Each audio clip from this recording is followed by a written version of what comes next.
was the state of anti-Semitism, we can use that phrase, in Munich at that time? Were Jews here? Were there concern yet?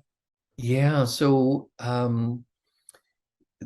I like the phrase which was used by the Moscow chief rabbi in Russia, where he said, the Trotskys make the revolution and the Bronsteins pay the price for it. Of course, that was Trotsky's actual Jewish-sounding name. And what it means is that Eisners and Landauers make the revolution, and the Cohens and Levis and Frankels, as they were in Munich, they pay the price for it. That was the feeling of many in the Jewish community. Now, first of all, as I said initially, most Munich Jews were not socialists.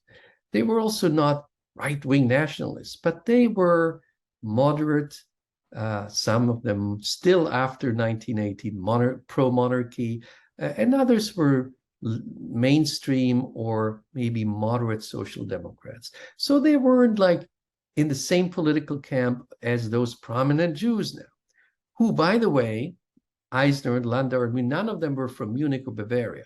They were all from Germany, even though they were accused of being Ostjuden, of being East European Jews. They were all from Germany, but not from Bavaria.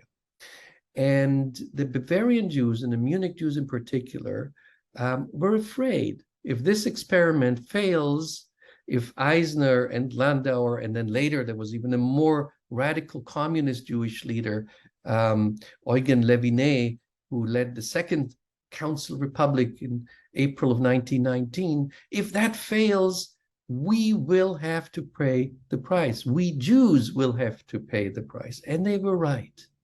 And even some of the Jewish revolutionaries knew that and noticed that.